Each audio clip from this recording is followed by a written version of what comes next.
iti damag siyensya iti programa GMP Good Morning Philippines, may sa abaro apan nanggadal iti mangisingasing, iti naidumduma awagas tapno labanan ti pancreatic cancer. Imbes alapdan digiti signal amang pakaro iti tumor, mabalin nga aramatin iti bukod nga mekanismo iti cancer kontra iti dayta babaen iti napalaos, apan ang papigsa kadagiti signal iti panagdakkel aging nga ma-stress ken matay iti cancer cells. Ti panagadal ket nakatutok ti pancreatic ductal adenocarcinoma, ti pinakamasansan na klase ti pancreatic cancer, ken maysa iti karigatan at amingen. Maysa arason no apay ang napaspas ken agresibo dayta, ket iti KRAS gene, ti KRAS ket maysa nga gene amang tultuloy, amang kontrol no kaano a dumakkel ken aggudwa dagiti selula. No naaddaan iti mutation wenno panagbaliw, ket kas lalaeng nakabadig iti silil nga dortilugan, nagtultuloy amang padpadakkel. Magpapaado, ken iwarwaras ti cancer cells. Indaolwan ti panagadal da Cuenco Ofoso Asante, ken Nasarios Lamango Manipod Florida A&M University College of Pharmacy and Pharmaceutical Sciences. Ado ti pancreatic cancer dagiti adda KRAS mutation na. Idiket in pagarob dagiti scientifico nga arig na imposible a targeten ti KRAS babaen ti agas. Nga madda dagiti baro nga agas kas iti sotorasib ken adagrasib ang mapaneknekan a kabailan na atamaan. Nupay kasta ket agar aramid laeng dagitoy dagiti kangruna na klase ti KRAS mutation ang naawagan a KRAS G12C. Ado pancreatic cancer ti rason ti agduduma ti klase ti KRAS. Mutation iso limitado latta dagiti pagagas. Impadas dagiti managsukisok dagiti baro a compound ang naawagan na PCAIs. Gagem daytoy aririboken ti madia signal ti KRAS at tumultulong iti cancer cells nga agbiag, aggaraw ken agwaras.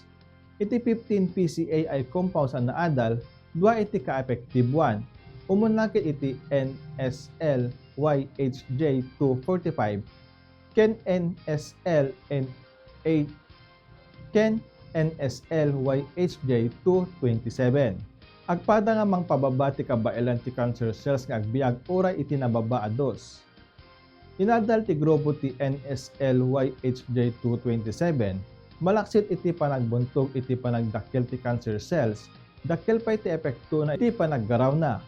Iti eksperimento iti doses iti maysa nga micromolar, malapdan natin na surok 90% a panaggaraw ti pancreatic cancer cells.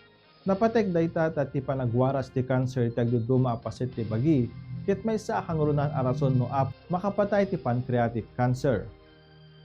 Binaliwan na pa iti compound ti sukog iti cancer cell.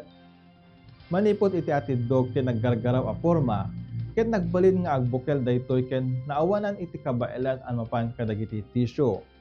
Ti resulta ket saan a basta napatay ti NSL-YHJ227 ti KRAS signals. Ket di na-activate pay dagiti signals iti panagdakkel ti cancer cells. Gapu dayta ket naadaan ti stress to ti cancer cells, agapuan amang rugi iti proseso iti nakatayda.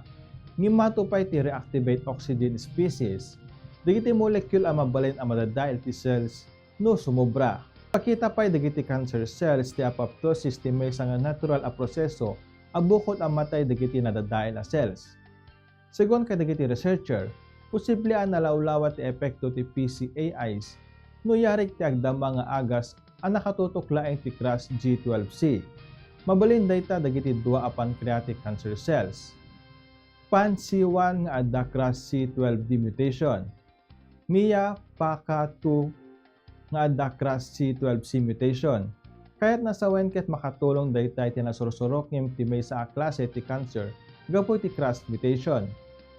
Detan ti damag siyensya iti programa GMP Good Morning Philippines, siya ni Bombo Jonathan Cabildo, and this is Bombo Radio Philippines, the #1 and most trusted source of news and information. Basta radyo, Bombo! Good morning, Philippines!